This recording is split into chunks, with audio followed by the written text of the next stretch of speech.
배우 두 분 인사 말씀 좀 해주시고 네, 시작해 보도록 하겠습니다. 네, 안녕하세요. 온세상의 하야타의 연출을 맡은 김지석 감독입니다. 저는 개인적으로 이제 부산에 올 일이 전혀 없어서 이렇게 영화 때문에 이제 오게 되고 이러면은 부산이란 곳은 올 때마다 느끼는 건데 되게 설레고 뭔가 내가 진짜 영화인이 된 것 같은 느낌을 주는 그런 느낌이 들게 만드는 도시인 것 같아요. 그래서 이렇게 또 초대해 주셔서 정말 감사하다는 인사 드리고 싶습니다.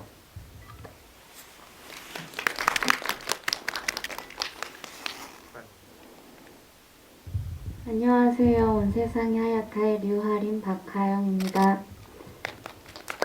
네, 이렇게 부산에서 이렇게 뵐 수 있게 돼서 정말 감사하고, 네, 감사합니다.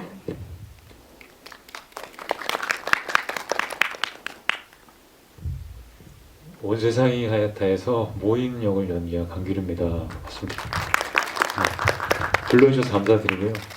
또 항상 부산 올 때마다 되게 깊이 있는 질문들을 많이 해주셔가지고 답변을 조금 답변이 좀 어려울 때도 있을 만큼 되게 영화를 유심히 보시고 되게 좋아해 주시는 관객들이 많은 것 같아서 매번 되게 좋은 기운 가지고 돌아가는데 오늘도 좋은 시간, 좋은 대화 됐으면 좋겠습니다. 고맙습니다. 감독님이 좀 얘기를 해주시면 좋을 것 같고 또 두 분 배우님은 캐스팅 과정에서 작품을 좀 어떻게 첫인상이 어떠셨는지 그리고 알기로 보통의 시나리오를 받은 게 아니라 좀 소설 형식으로 된 글로 캐스팅 제안을 받은 걸로 알고 있는데 좀 그것도 독특한 경우잖아요. 영화만큼 좀 독특한 면이 있는 캐스팅 과정인 것 같아서 그거에 대해서 좀 첫인상이 어땠는지 그런 거를 같이 얘기해 주시면 좋을 것 같습니다. 먼저 구상을 어떻게 하다 출발을 하게 됐는지 먼저.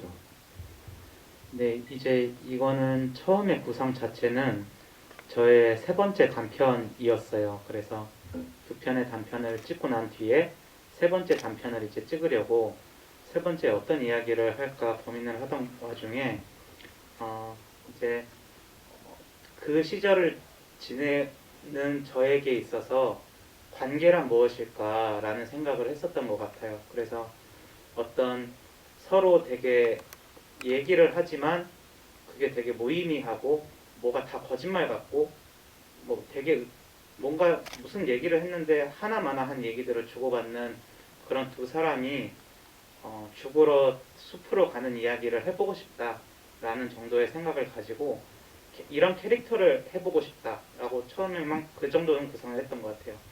그러다가 이제 그게 제작하는 과정에서 단편이 이제 장편이 되고 이렇게 나올 수 있게 된 것 같습니다. 두 분 배우님은 이 얘기를 듣기도 하셨을 테고 직접 그리고 뭐 소설 형식으로 된 글로 캐스팅 제안을 받았을 때 느낌이 어땠는지 이거 뭐지 싶었는지 어떠셨는지 얘기를 좀 해주시면. 일단 소설 형태의 글을 받고 어쨌든 그런 형태의 글을 받아본 적은 처음이었어서 굉장히 흥미로웠고 근데 그 글들을 읽었을 때 굉장히 머릿속에 그림이 좀 그려지는 거예요. 그리고 이 두 명의 인물들의 그런 과정들이 그려졌고 그래서 이 감독님을 만나보고 싶었고 이제 만나 뵀을 때 또 신기한 거는 그래서 보이는 느낌은 굉장히 또 근데 감독님께서 광고를 또 하고 계신다는 게 또 좀 특이한 거예요. 어떤 광고를 만드는 사람이 이런 글을 썼고 그게 약간 제가 느끼기에는 좀 결이 다른 지점이 있을 것 같은데 어떻게 또 그게 융화될 수 있을까? 그런 고민들도 있었고 근데 이야기를 하면서 소설의 형태로 받았지만 감독님이 생각하는 좀 영화에 대한 어떤 장면이나 인물에 대한 고민들 같은 것들은 꽤 명확했던 것 같아요. 그래서 되게 재미있고 흥미로운 작업이 될 거라고 생각했던 것 같아요. 저도 그 글을 그 SNS DM으로 받았거든요. 네, 간단한 이제 감독님이 본인이 뭐 어떤 일을 하고 있고 어떤 영화를 만들려고 한다 하고 글을 보내주셨는데 일단 시나리오의 형태가 아니었기 때문에 이분은 영화를 한 번도 만들어 본 적이 없는 사람이다 이런 생각을 하고 이 글을 어떻게 영화를 만들려고 하는 거지? 근데 글은 너무 묘하고 재밌는 거예요. 그래서 만나봐야겠다 일단 영화를 같이 작업을 하든 안 하든 만나봤더니 일부러 이런 형태의 글을 쓰셨다고 하고 자기의 이야기를 최대한 잘 전달할 수 있는 형태를 선택해서 소설의 형태로 써서 느낌을 주고 싶었다. 그리고 당연히 촬영을 위해서 시나리오 형태로 쓸 거다 새로. 그런 얘기를 지금 현실적인 얘기를 하고 보니까 찍을 것 같은 거예요 정말로. 근데 또그 제작비 얘기를 하면서 이걸 5일 동안 찍을 건데 5일 동안 이거 어떻게 또 찍겠다는 거지. 이분은 또 영화를 또 그때 또 영화를 안 만들어 본 사람인가.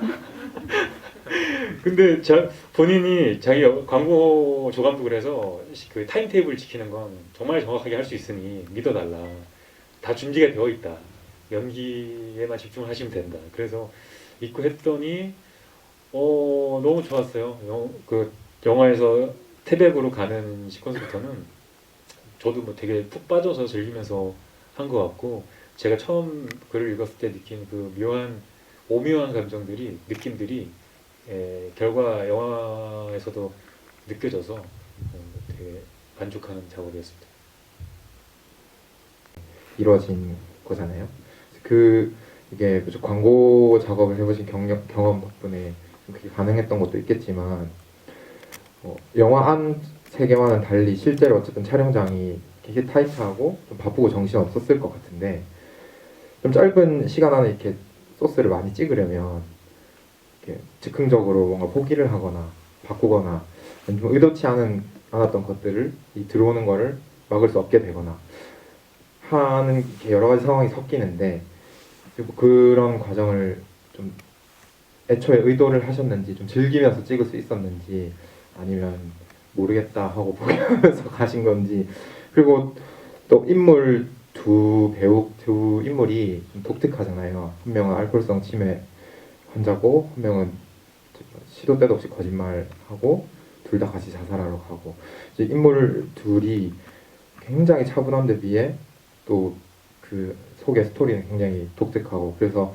짧은 시간 안에 찍으면서 이 특이한 캐릭터를 내면화하는 거가 또 보통의 캐릭터 디벨롭하는 거와는 또 좀 다르지 않을까 하는 추측을 관객으로서는 하게 되는데 감독님은 짧은 시간에 찍는 게 어떠셨는지 그리고 두 분 배우님은 이 좀 특이한 캐릭터를 짧은 시간 안에 표현하기 위해서 짧은 프로덕션 기간 내에 표현해내기 위해서 어떤 내면화 과정을 거치셨는지 그런 것도 얘기해 주시면 재밌을 것 같아요.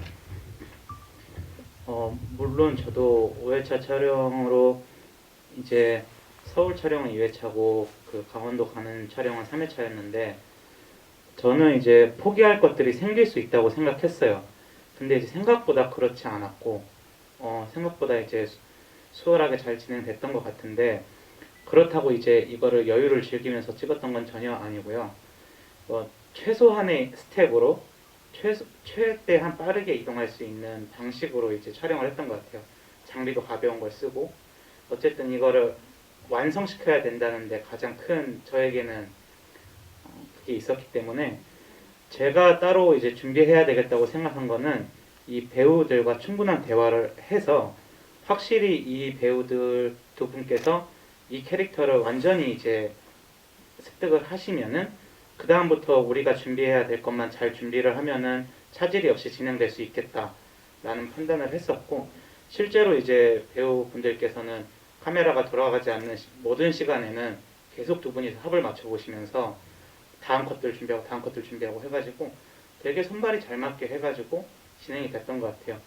그 다음에 이제 추가로 진짜 제작적으로 현실적인 부분에서는 이게 강원도까지 가는 과정에서 해가 지는 장면이 나오지 않으니까 이게 해가 누우면서부터 너무 초조했던 것 같아요. 근데 이제 그럼에도 불구하고 시간을 어떻게 딱 맞춰서 마지막 산당에 딱 들어갔던 것 같아요. 그래서 무리 없이 잘 찍었다 라는 생각이 듭니다. 되게 진짜 광고 경험에서 우러나온 뭔가 짬에서 나오는 바이브가 있는 건지 아니면 좀 이렇게 프로듀서로서의 그 마인드와 연출자로서의 마인드가 보통 이렇게 같이 가져가기 힘든데 안에서 잘 정리가 돼 있으신가 봐요. 내면에.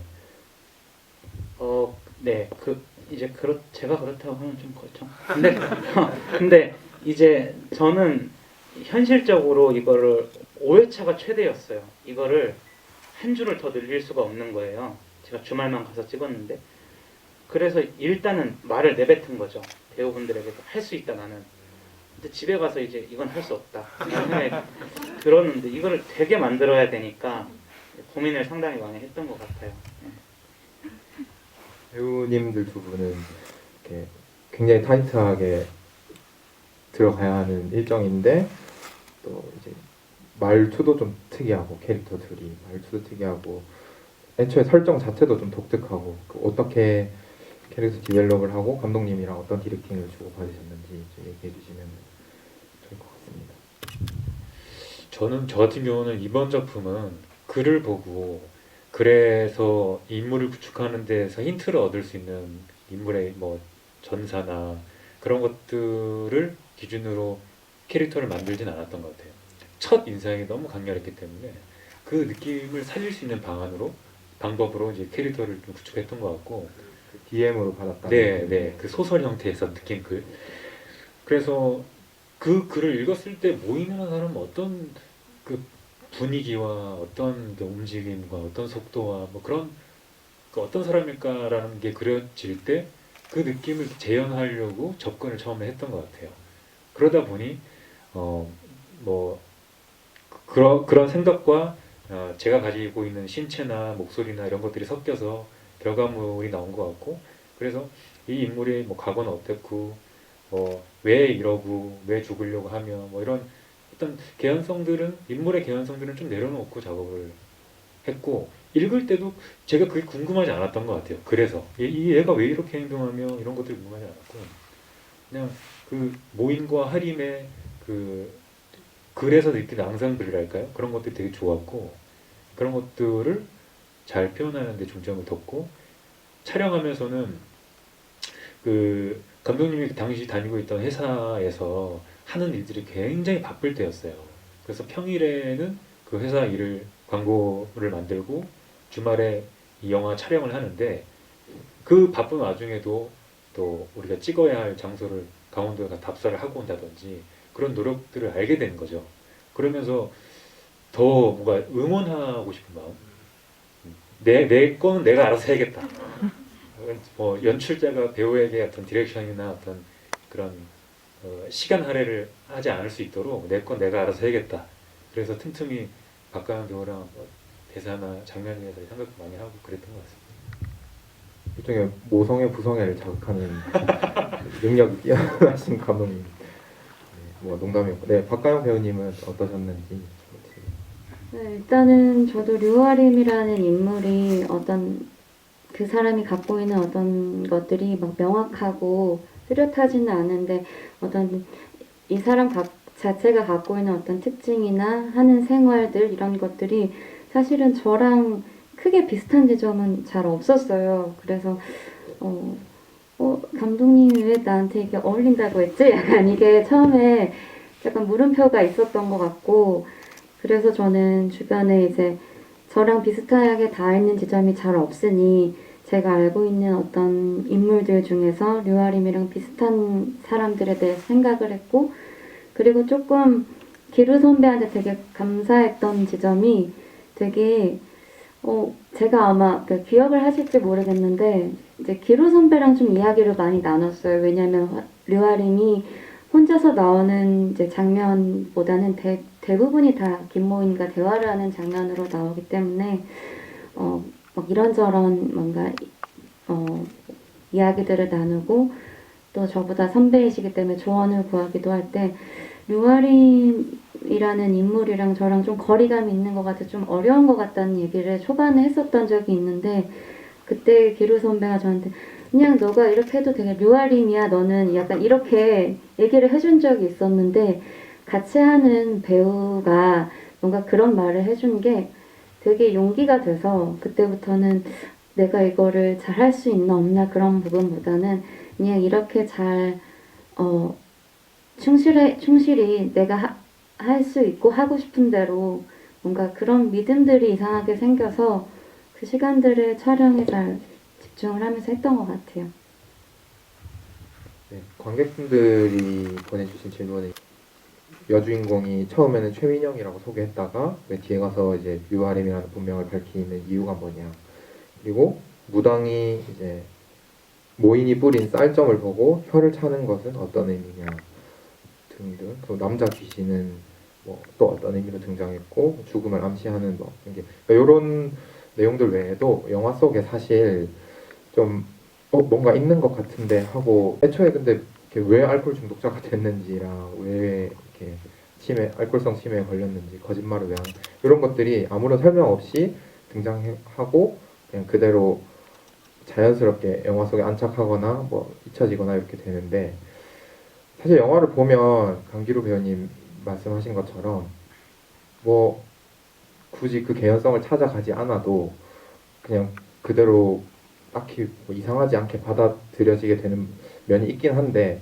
한편으로는 연출자로서는 이렇게 던져놓고 뭔가 설명해주지 않는 게 어떤 결단 같은 게 있었을 것 같기도 하거든요. 그래서 이런 뭐랄까 세계관이랄까요? 이렇게 하신 거에 대해서 좀 전반적인 말씀을 해주시면 좋을 것 같아요.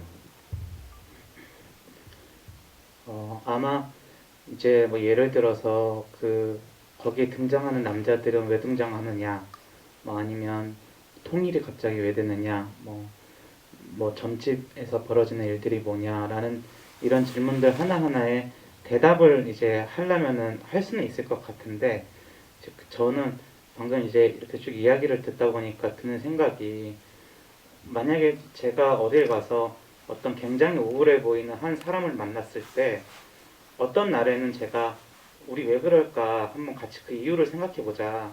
너는 어렸을 때 무슨 일 있었지? 어떤 트라우마를 갖고 있지? 이렇게 물어보는 날이 있을 수도 있지만, 어떤 날에는 그냥 그런가 보다. 이 사람은 그런 사람인가 보다 하고 옆에 가만히 앉아갖고 며칠을 보내는 그런 이야기를 하고 싶었던 것 같아요. 그래서 저는 예전부터 제가 좀 글을 쓰고 이럴 때 주위에서 듣는 이야기가, 너는 사변이 많고 뭔가 변죽을 자꾸 울린다라는 얘기를 몇 번 들었던 것 같은데, 이제 처음에는 그거를 저도 좀 더 명확한 문장을 쓰려고 하고 명확한 이야기를 해보려고 했지만, 나중에는 제가 그런 이야기들을 좋아한다는 걸 알게 됐고, 어떤 관련 없어 보이는 사건들이 계속 일어나면서 하나의 분위기를 만드는 영화를 만들고 싶었던 것 같아요. 그래서 이제 그런 일련의 사건들이 모였을 때 어떤 엉뚱하고 좀 음울하지만 거기에 또 좀 웃음기도 있고, 그런 어떤 분위기를 만들기 위한 하나하나의 요소들이었던 것 같아요.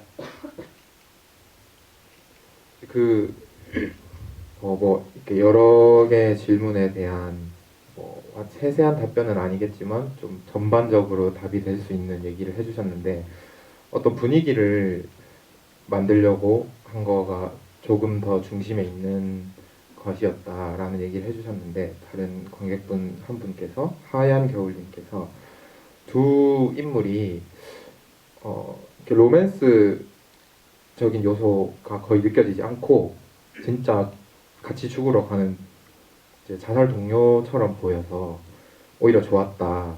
거기서 감독님께서 두 남녀 사이의 묘한 감정이 좀 느껴지는 것을 경계하면서 만드셨는지, 사실 두 남녀 인물 둘이 술 먹고 둘이 같이 있고 그냥 그것만으로 이미 알게 모르게 좀 로맨스적인 서스펜스가 발생하기 마련인데, 이 영화에서는 그게 최대한 배제하려고 한 것 같다는 인상을 받기도 하거든요. 그래서 이거에 대해서도 감독님이 말씀을 좀 해주시면 좋을 것 같아요. 이제 그 부분은 아마 처음 글을 의도했을 때는 훨씬 더 건조했던 것 같아요. 아예 김모인이라는 인물은 거의 진짜 뭐 웃음기도 없고 표정의 변화도 없고 굉장히 닫혀있는 인물처럼 보였으면 좋겠다라는 생각과, 류아린 역시 신경질적이고, 그러니까 어떤 좀 다정함이 없는, 그러니까 서로가 되게 몸이 건조하지만 이상하게 기름 같이 가는 이야기를 생각을 했었는데, 이게 촬영하는 도중에 저도 이게 모니터를 보고 있는데 어느 순간부터 둘 사이에 묘한 어떤 그런 로맨스는 아니지만 어떤 동지의식 같은 게 흐르는 것 같은 기운이 있는데, 그때 이제 얘기도 했어요. 그래서 이거를 없앨까, 좀 빼달라고 할까 하다가 있는 것도 보니까 보기가 또 좋다. 이게 또 저는 제가 느끼기에는 로맨스다라고 하기에는 약간 묘한 그런 게 재밌게 느껴져서 그대로 흘러갈 수 있게 했던 것 같아요. 네. 그 뭐 질문에 대한 답으로 말씀해 주신 것과 방금 이제 로맨스라고 하기엔 뭐한데 그렇다고 뭐 완전 남남이라고 하기에도 뭐한 뭐 이렇게 둘 간의 그것들을 좀 관통하고 지탱하고 있는 게 이 두 인물의 좀 이상할 정도로 침착하고 평온한 말투와 목소리, 그리고 뭔가 툭툭 끊기는 것 같은 좀 대화의 리듬 같은 것 같아요. 그게 전반적인 분위기를 형성하는데 굉장히 크게 받침을 해주고 있는 것 같다는 인상을 받았는데, 이렇게 대사의 톤과 온도 같은 거를 설정하면서 감독님은 어떤 분위기를 좀 상상하셨는지, 그리고 두 분 배우님은 또 그 대본과 현장의 디렉팅을 받으면서 이렇게 어떻게 좀 주조를 해야겠다, 뭐 이렇게 그런 거 좀 말씀해 주시면 좋을 것 같아요. 그럼 방금 말씀해 주신 것처럼 저도 그런 모드에 대해서는 그랬으면 좋겠다고 생각을 했고, 저는 이제 그 정도의 가이드가 있었던 것 같아요. 이 남자는 좀 우아했으면 좋겠다. 그래서 잘 모르겠지만 이 사람은 왠지 좀 예전에는 공부도 좀 했을 것 같고, 뭔가 좀 집도 좀 유복하게 살았을 것 같고, 그러니까 좀 차분함이 거기 약간 그런 환경에서 자란 데서 기인하는, 그리고 기질적으로 약간 가라앉은 데서 기인하는, 그래서 그게 좀 이런 표현이 맞을지 모르겠지만 신사 같았으면 좋겠다라는 생각 가이드가 있었고, 이 류아림이라는 캐릭터는 알 수 없음. 그래서 뭐 갑자기 뭐 화내기도 하고 종잡을 수 없는 느낌이면 좋겠다 정도의 가이드를 갖고 했는데, 이제 그거를 제가 생각했던 것 이상으로 이제 표현을 잘 해주셔서 그런 리듬감이나 잘 살았던 것 같아요, 캐릭터들이. 네, 감독님 말씀해주신 거에 더불어 저는 모인이 좀 되게 무해한 사람이라는 인상을 받았었어요. 되게 어떤 지금 모인이 처한 상황에서 사회에 대한 의지, 살아가는 의지, 욕심, 경쟁 이런 게 전혀 없고 무해한. 하지만 이 누군가를 상대할 때 있어서 상대의 기분이나 뭐 그런 것들을 배려해서 말하는 것도 아닌, 그냥 내 기분과 내 바이브를 그냥 유지한 채 상대가 어떻든 그에 크게 또 반응하지 않는 그런 그 되게 요동치지 않는 잔잔한 물에서 이제 하림을 만나서 강원도로 떠날 때 조금씩 그 어떤 인류애라 그럴까요? 인간애라 그럴까? 그런 게 조금씩 이제 느껴지고, 근데 그게 또 삶의 의지로 넘어가는 게 아니라 죽기 전에 느껴서 다행이다 하고 이제 더 잘 죽을 수 있는 그런 방향으로 인물이 흘러간다고 생각하고 설정을 했던 것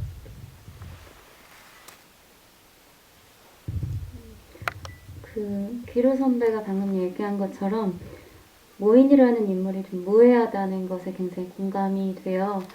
그래서 모인이 어떤 무해함을 갖고 있기 때문에 하림이 모인의 집에 들어가고 그런 시간을 보내는 데 있어서도 관객들로 하여금 뭔가 이들이 뭔가 초반에 어떤 그런 연인의 뭔가 이성의 감정이 느껴지거나 이러지 않고, 그리고 또 하림이 어떤 위험한 상황에 처한 느낌이거나 안전에 불안하고 그래 보이는 느낌들이 없을 수 있고, 그리고 하림이 충분히 그럴 수 있을 것 같은 상황, 그런 게 뭐 모인의 무해함에서 있었던 것 같고, 저는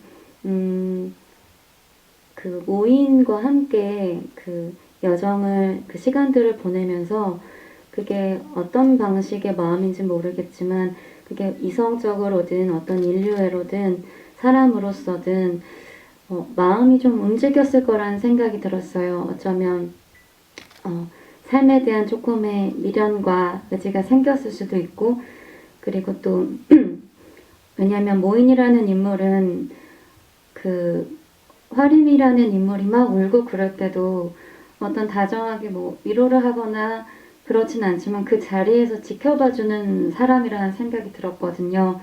그래서 저는 그런 모습들 속에서 어쩌면 화림은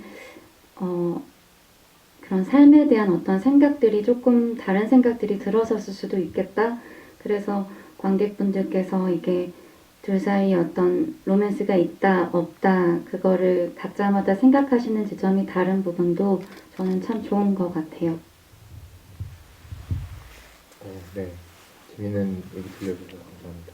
이게 좀 살짝 다른 가벼운 얘기긴 한데 지금 인물 캐릭터들 디벨롭하면서 뭐 관계가 어떻게 쌓였는지 그리고 모인이 가지고 있는 뭐 내면적인 것들에 대해서 얘기를 해주셨는데 사실 제가 이 영화에서 좀 좋아하는 장면인가요? 친형이 집에 찾아왔을 때 모인이 되게 무해하고 또 감독님 말씀으로는 신사적이고 배운 것 같은 느낌이 나는 그 분위기를 계속 유지하다가 때리려고 하니까 갑자기 엄청 쫄면서 겁이 너무 많고 그리고 엄청 겁냈던 주제에 바로 또 버럭하면서 때리려고 했냐 그러면서 막 욕도 하고 근데 그 되게 슴슴한 코미디가 살짝 피어났다가 바로 사라지고 뭐 그런 일이 없었다는 것처럼 영화가 또 굴러가잖아요.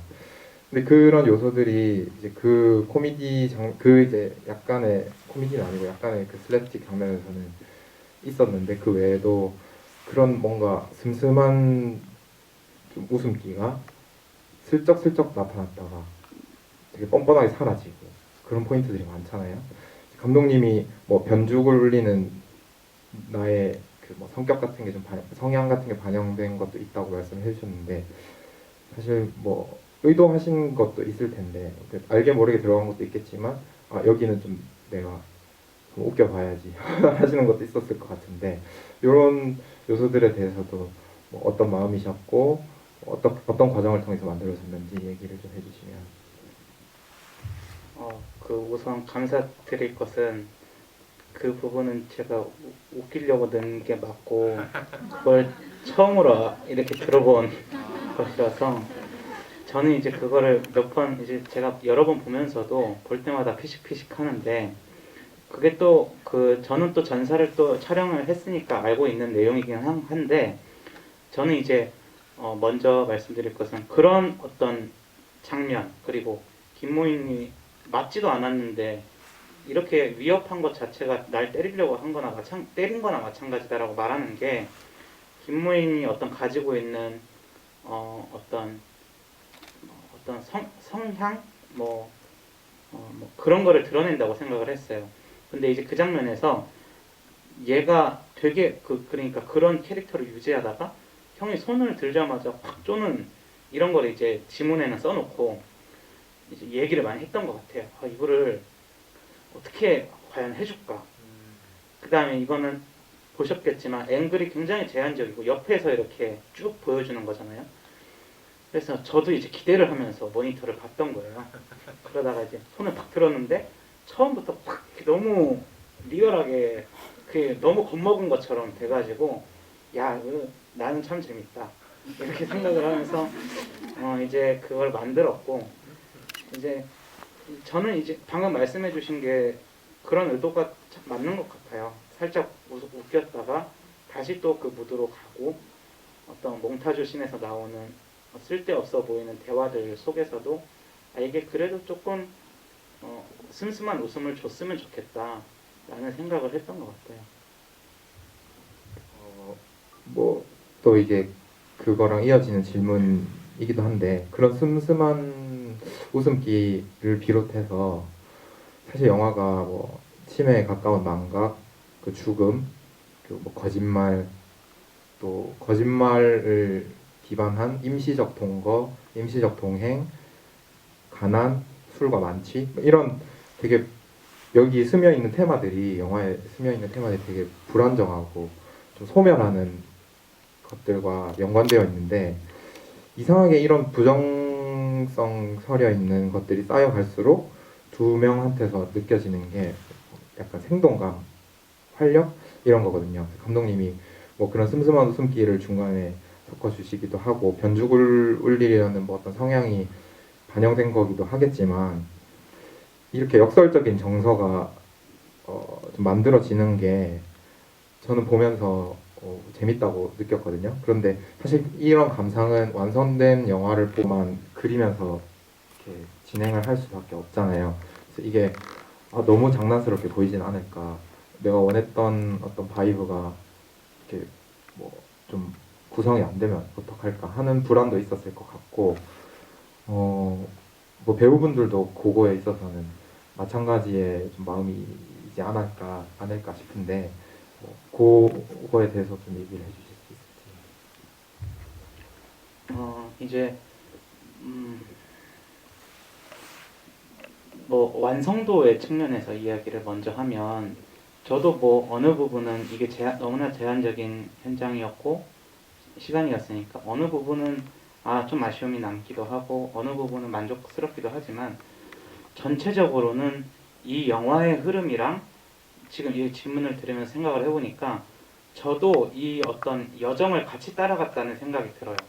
이 배우분들을 저희가 한 3달 전에 만났죠? 2달 전에 만나서 자주 만나서 이제 이 이야기를 나누고 확실히 어떤 캐릭터에 대한 공유를 하고 난 이후에 서울에서 이제 저희가 이틀 연속 촬영을 하고 그 다음에 한 주 다시 그 강원도 3회차를 하면서 거의 이게 촬영 순서대로 저희가 서울에 있다가 떠나고 길 위에서 찍고 숲으로 가고 이런 과정을 따라가면서 중간에 어떤 불안함 같은 거는 전혀 없었고요.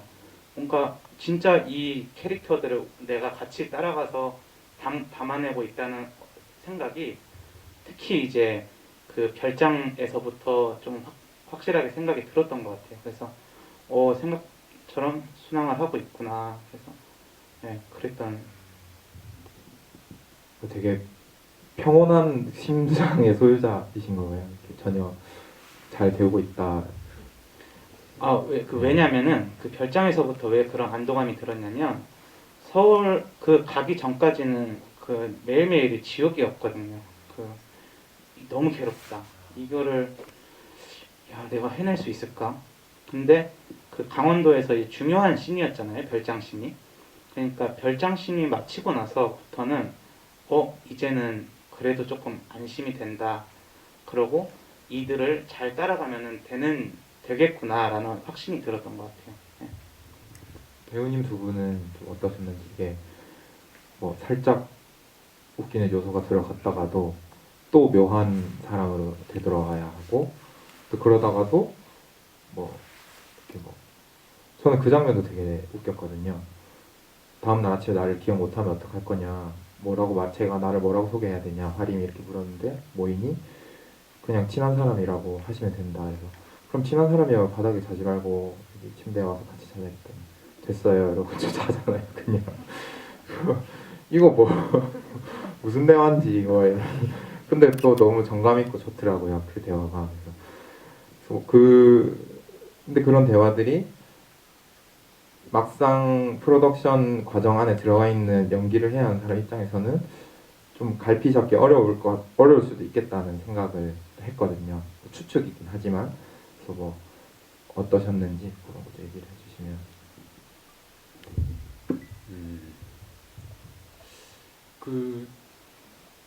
아까도 말씀드린 얘기겠지만 글을 처음에 읽었을 때 글에서는 뭐 자살, 죽음 이런 부정적인 의미의 단어들이 많이 나오고 결국 또 죽으러 가는 이야기고 그렇지만 처음 느끼는 느낌이 그 부정적인 느낌이 아니었거든요. 그리고 모이는 분명히 막 이런 거 있잖아요. 너무 힘들어서 죽고 싶을 만큼 힘들다. 그럴 때 하는 그 죽음이란 모이는 정말 죽었으면 하는 사람이라고 생각이 들어서 죽는 게 곧 죽음을 곧 행복이라고 치환해서 생각해 보니 화림을 만나고 떠나고 이런 것들이 점점 플러스가 되는 거죠, 모인에게는. 그런 의미로 받아들여져서 그 영화에 나오는 뭐 개그 코드라든지 이런 것들이 점점 영화가 진행되면서 쌓여가는 어떤 인물에게도 영화의 이야기의 진행에도 도움이 되는 것들이었지, 제가 느끼기에는 이게 이러면 되나, 너무 이렇게 가벼워지나, 죽음과 어울릴까, 이런 고민은 하지 않았던 것 같아요. 그리고 말씀해주신 그런 상황과 그 보여지는 거에 대한 역설적인 이런 이야기의 구조들이 이 영화가 가지고 있는 매력의 핵심이기 때문에 그런 데 대해서는 의심이나 불안감 없었던 것 같아요.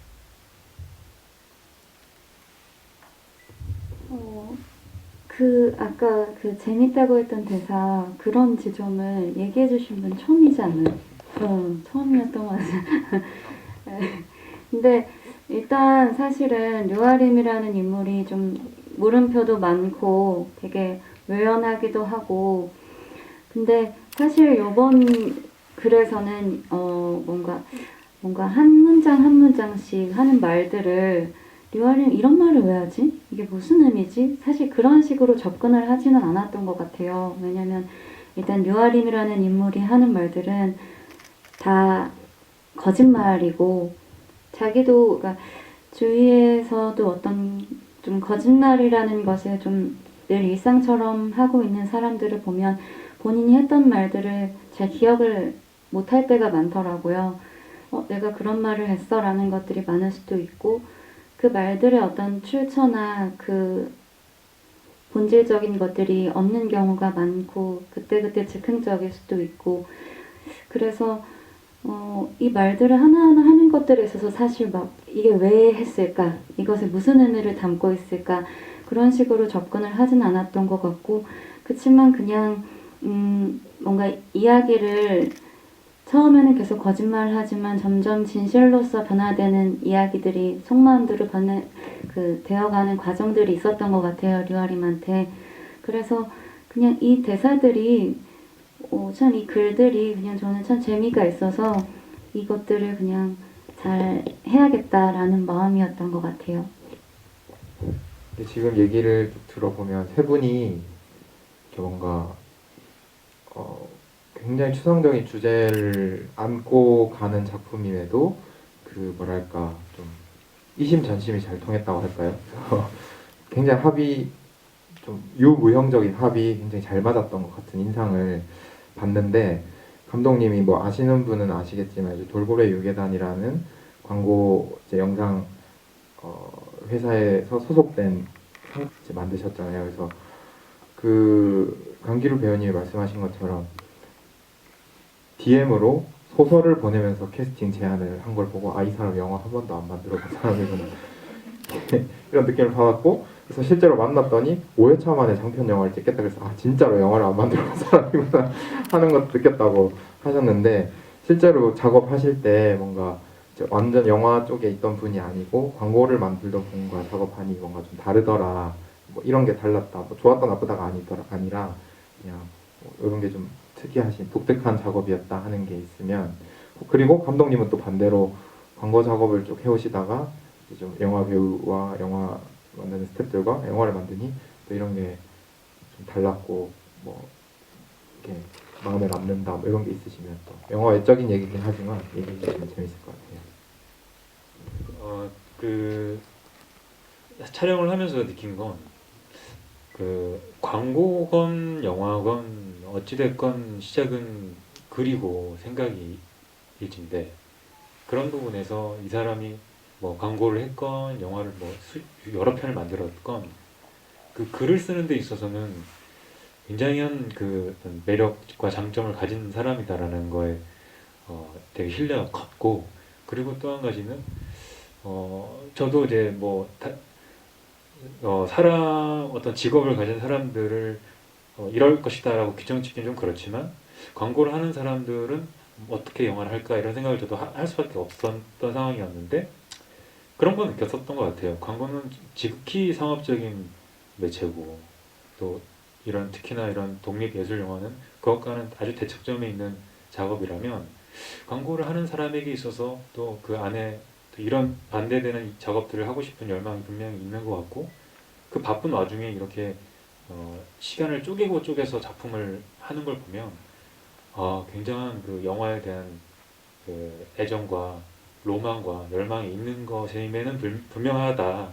그래서 저는 김지석 감독이 그 작품을 촬영하면서 느낀 게 다음 작품도 궁금하다. 이런 생각을 할 정도로 네, 되게 응원하고 또 앞으로도 기대되고 그런 감독님. 약간 아빠 같은 마음으로 이렇게 흐뭇함을 느끼셨다고. 네. 박가영 배우님은 좀 어떠셨는지. 저는 그러니까 되게 어떻게 보면 장점을 잘 뽑아진 형태, 좋은 형태였던 것 같아요. 일단 5회 참여를 가능했던 것은 광고를 하고 있었기 때문에 분명히 가능했다고 생각해요. 아니었으면 저는 굉장히 불가능했다라고 거의 생각을 해요. 그래서 어떤 촬영을 진행하고 어떤 그런 세팅이나 뭔가 그렇게 빨리빨리 선택하고 결정하고 그런 것들을 유연하게 했던 것들, 그래서 진행이나 이런 것들을 그 로케에서 그렇게 할 수 있었던 것은 그 광고를 하고 있었던 그런 경험들이 있었기 때문인 것 같고, 그치만 어떤 글이나 이런 이 영화 자체로서는 광고를 만든 사람이 만든 어떤 그런 글의 결이라고 생각이 들지는 않기도 하다는 이야기를 많이 들었어요. 그래서 어떻게 보면은 또 죽음으로 가고 있는 두 남녀의 두 사람의 이야기를 그렸을 때 기존의 또 독립영화에서 또 볼 수 없었던 신선함이나 어떤 독특함들, 그래서 또 좋은 지점들이 잘 담겨 있는 지점들이 있었던 것 같다는 생각이 들어요.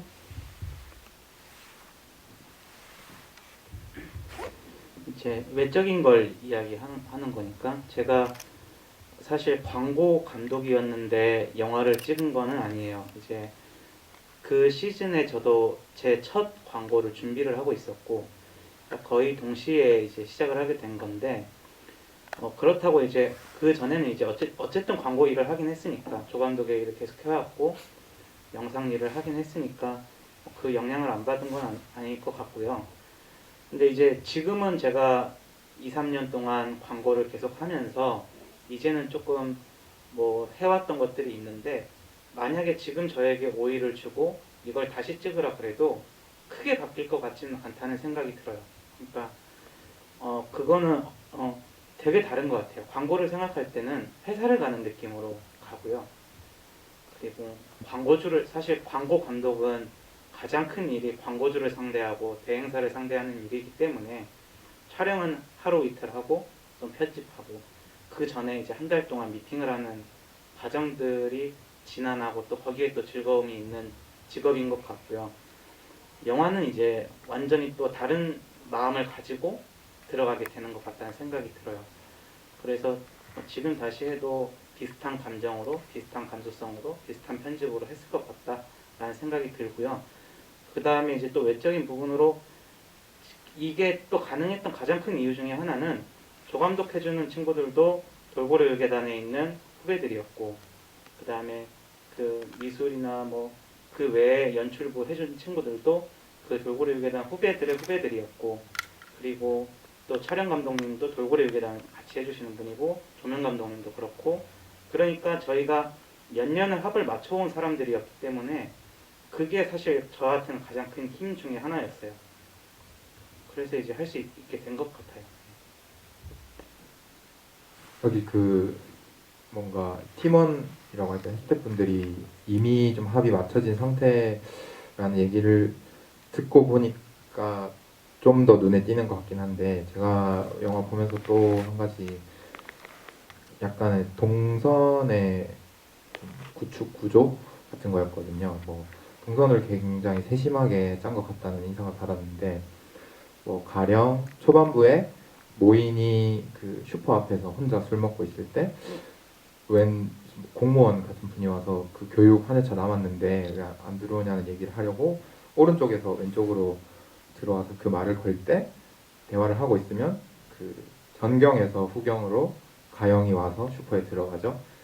그리고 그 공무원이 떠나고 나면 모임도 왼쪽으로 떠나고 가영은 다시 나와서 또 이쪽으로 나오고, 그런 뭔가 크로스 되는 게 그 거기에 그 씬에 뭐 대사도 딱히 특별할 게 없고 뭐 유달리 뭐라 할 만한 사건도 없는데 이렇게 막 앞뒤 좌우 옆으로 왔다 갔다 하는 움직임에서 운동감 같은 게 나오는 것 같다는 인상을 받았고, 또 이제 화림이 거짓말 쳐서 임시 동거를 하고 있을 때 모인이 화장실에서 나오고 화림이 화장실에서 들어가는데 모인이 앞차하고 내가 방금 볼일 보고 나왔는데 하면서 화장실 문 열어가지고 들어가지도 나가지도 못하고 이렇게 문으로 바람 불면서 냄새 빼려고, 그 코너를 이용한 동선도 이렇게 뭐 대사 한마디 없지만 이렇게 묘한 또 이렇게 리듬감 같은 걸 만드는 것 같고, 또 뭐 그 외에도 여러 장면들이 있는데 후반부에 이제 그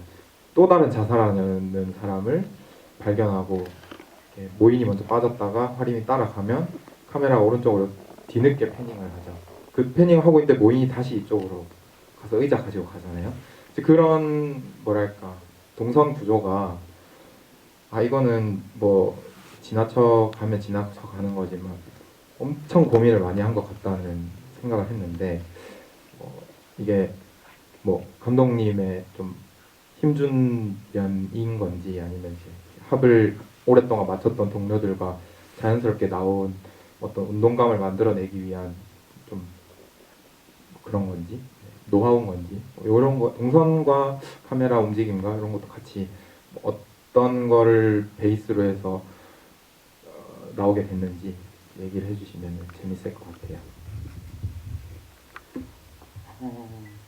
전 지금 말씀해주신 것도 저로서는 되게 놀라운 얘기인데, 그게 왜 그러냐면 이 영화는 그 카메라의 움직임이 별로 없죠. 그 픽스도 많고 거의 팬이고.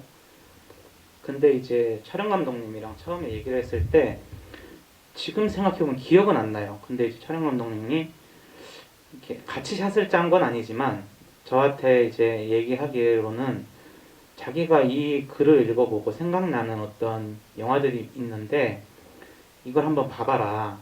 그러면은 여기서 움직임이 보일 건데 나는 이 영화가 이런 식으로 나오는 게 좋을 것 같다라는 얘기를 했었어요.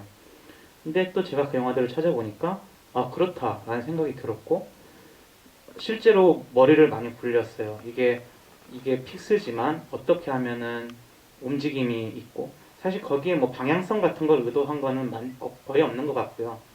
어떻게 하면 좀 더 풍부해 보일 수 있을까? 이 어떤 움직임을 통해서 그런 식의 고민들을 했던 것 같아요, 실제로. 그래서 신기하고, 그 애드립이 많지 않은데 그렇게 김모인이 와서 이렇게 문을 이렇게 한 게 몇 안 되는 애드립 중에 하나고, 제가 되게 혼자 또 키득키득하면서 봤던 겁니다. 네, 뭐 이렇게 추천을 받아서 참고한 영화가 있다는 얘기를 해주셔서 그런지 제 다른 관객분들도 궁금해하시는데, 뭐 이 영화를 만들 때 뭐 참고하신 영화를 얘기해 주셔도 좋을 것 같고, 뭐 이런 질문을 하는 게 저는 사실 딱히 좋아하진 않는데 뭐 이렇게 또 어렵게 만났으니까 좀 동시대 감독들 중에서 좀 이렇게 가깝다고 느끼거나, 그러니까 내 영화가 가깝다고 느끼는 게 아니라 내 마음과 가깝다고 느끼는 영화 연출자나 배우가 있다면 뭐 작품도 괜찮고요. 그런 거에 대해서 좀 소소하게 얘기해 주셔도 재밌을 것 같아요. 먼저 이 참고하셨던 영화들도 궁금해 하시니까. 저도 기억력이 별로 안 좋아서 근데 이게 지난번에도 문득 생각이 난 거였는데 기타노 다케시 감독의 영화를 여러 번 돌려봤었고, 이제 또 허진호 감독님의, 저도 막 영화를 엄청 많이 보는 사람이 아닌가 봐요. 그때까지 안 보고 있었더라고요. 근데 이제 늦게 그걸 보면서 참고할 만할 게 참 많겠다라는 생각이 들고, 아까 들었던 생각인데 어떤 그런 캐릭터, 특히 김모인인 팬텀 스레드라는 영화를 보면서 뭐 전혀 연관성이 없지만 저런 느낌이면 좋겠다라는 생각도 했던 것 같고요. 그리고 또 동시대 감독님들 중에서는 저는 뭐 장르적인 영화들을 좋아해요, 제가. 그래서 뭐 좀 잔잔한 드라마에 가까운 영화를 했지만 저는 뭐 나홍진 감독님 좋아하고요. 그 영화들을 좋아하고 그, 그 유전과 미드소마 감독님, 아리에스. 네, 아리에스터 감독님 너무 좋아하고요. 그리고 사실 최고로 좋아하는 거는 폴 토마스 앤더슨 감독을 되게 좋아하고요. 의외의 이름들을 네. 이 영화랑 너무 달라서 네. 뭐 추가로 덧붙이자면 제가 폴 토마스 앤더슨 감독님을 좋아하는 이유를 혼자도 생각을 해봤는데 거대 서사를 굉장히 잘하는 것 같아요. 일대기, 시대적인 이야기를 개인한테 넣는 작업에 있어서 너무 훌륭히 해내는 모습들이 저도 그런 거를 언젠가 꼭 해보고 싶고 장르적으로 한번 풀어보고 싶다는 생각을 하는 것 같아요. 배우님 두 분은 요 영화 작업하면서 뭐 참고한 영화나 혹은 뭐 꼭 이 영화에 한정해서가 아니더라도 그냥 배우로서 살아가면서 뭐 마음에 품고 있는 뭐 배우나 있다면 뭐 없으면 말씀 안 하셔도 되고 뭐 그런 걸 물어보냐 하신다면 뭐 굳이 대답 안 하셔도 되고요. 네. 그냥 소소하게 얘기가 나온 김에 재밌을 것 같습니다. 류아림을 어떤 레퍼런스 삼았던 영화나 인물은 크게는 없었던 것 같아요. 네, 크게는 없었던 것 같고요. 네, 좋아하는 영화나 배우분들이 많긴 하지만 그게 작품에 따라서 감독님들께서 이제 추천해 주시는 것들이 있잖아요. 이 작품에서 뭔가 감독님에 따라서 그것도 다르지만 이런 영화들을 좀 보고 뭐 이런 책들을 읽으면 좋겠다. 그럴 때 보통 그거에 맞춰서 또 그때그때 좀 다른 것 같습니다. 네. 저도 영화를 준비하면서 특히 다른 데서 뭔가를 참고하지는 않았던 것 같고 계속 말씀드리는 거지만 되게 최고의 레퍼런스는 그 소설 온 세상이 아이다였어요. 그 처음 소설 형태의 그걸 항상 놓치지 않으려고 그 첫 인상을 그랬던 것 같고 요즘 이게 그 배우분들이 현장에서 배우 뭐 선배님들이나 동료들이나 이렇게 좀 그 보면서 되게 요즘 또 많이 느끼고 많이 배우고 있는 이제 시점이라고 저는 생각이 들거든요. 또 그 독립예술 영화에서 만나지 못했던 어떤 되게 연기술이 아주 뛰어나신 선배님들이나 아니면 어떤 대사나 어떤 동작 없어도 표정 하나로 굉장히 많은 걸 담아내는 어떤 배우분들이나 아니면 이미지가 굉장히 좋아서 캐릭터 소화 능력이 되게 좋으신 뭐 배우분들이나 그런 분들을 보면서 참 재밌다 배우 하는 게 정답이 없는 어떤 그 직업인 것 같기도 하고 물론 대중에게 공감을 사야 하는 건 분명하지만 표현의 영역에 있어서 정답은 없다라는 생각이 드니까요. 그런 부분에서 더 앞으로 더 갖추어 가야 할 것, 배울 것들이 더 많은 것 같아서 또 재밌다는 생각이 들고 그래서 누가 어떤 배우가 되게 좋다 딱히 그게 찝지는 못하겠어요. 너무나 각자가 너무나 가진 것들이 빛난다는 걸 느껴서 네. 애초에 이제 뭐 누구가 좋으냐고 물어본 질문 자체가 궁색한 제 잘못이기 때문에 뭐 딱히 그렇게 생각 안 하셔도 되고 네 시간이 또 많이 흘러버려가 지금 또 이렇게 새로운 질문이 있진 않아서 뭐 몇 가지 좀 더 얘기를 나누고 마무리를 하면 좋을 것 같은데요. 뭐 그 전에 홍보 아닌 홍보를 하나 하자면 지금 같이 함께 자리하고 계신 박가영 배우님의 그 특별 배우 기획전이 인디플러스에서 인디스테이라는 이름으로 프로그램이 돼서 이제 단편 3개가 묶여서 상영되고 있거든요. 2월 23일까지니까 관심이 있으시면 같이 봐주시면 또 박가영 배우님의 여기서랑 이 영화에서와는 또 다른 팔색조 같은 모습을 만나실 수 있고요. 네, 웃겨서 웃은 게 아니고 민망해서 웃었습니다. 감독님과 배우님 두 분 차기작이나 향후 계획 같은 게 있으시면 그런 걸 좀 얘기해 주시면 좋을 것 같아요. 감독님 먼저. 저는 이제 정말 좋은 기회로 이거를 이제 처음 기획했을 때는 아까 말했듯이 단편이었고 이렇게 뭐 개봉을 할 거라고는 막연하게도 생각을 안 했던 것 같아요. 근데 이제 정말 감사하게도 여러분들의 여러 사람들의 도움으로 여기까지 왔고 이제 어쨌든 저는 이제 직업 자체는 광고 감독에 좀 더 가까우니까 다음 광고들도 기획하고 있는 중이고 이제 광고 감독으로서의 커리어도 열심히 쌓아 나가야 되는 시점인 것 같고요. 제 인생에 있어서는 그렇지만 이제 꽤 오랫동안 기획해온 영화가 있어요. 그래서 그거를 어떻게든 한번 메이드를 해보고 싶다. 그게 뭐 언제가 될지 모르지만요. 열심히 해서 다음 작품도 해보고 싶다라는 생각을 합니다. 아직은 약간 아이템 정도의 상태인 건가요? 아니면 좀 더 구체화가 되어 있는?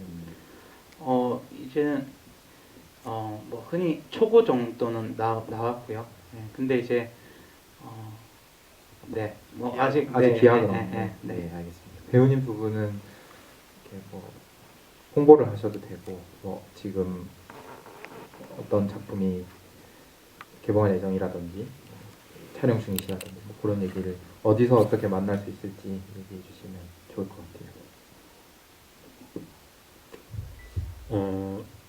가장 빠른 거는 다음 주에 이제 2월 18일 날 오픈이 되는 걸로 알고 있는 티빙에 아직 최선을 다하지 않았을 뿐이라는 이제 드라마가 있는데요. 거기에서 이제 그 주인공의 주인공 웹툰을 늦은 나이에 시작하는데 웹툰 작가로 담당하고 있는 작가로 편집자로 출연 예정이 게 있고 그리고 또 그 이후에 계속 오픈이 될 작품들을 지금 또 열심히 찍고 있습니다. 또 저도 이제 뭐 배역이 뭐 크든 작든 아니면 영화가 됐든 뭐 TV 드라마가 됐든 OTT가 됐든 지금은 그런 것 가림 없이 이제 제가 연기할 수 있는 제가 표현할 수 있는 캐릭터가 지금 다양하게 해봤으면 하는 마음이 있는 지금 시점이라 그래서 제가 연기한 제 캐릭터를 이렇게 재사용하지 않도록 열심히 이렇게 뭔가 새로운 모습을 남겨보려고 애를 쓰고 있는 중이니까요. 또 한 작품 나올 때마다 또 애정을 가지고 봐주셨으면 좋겠습니다.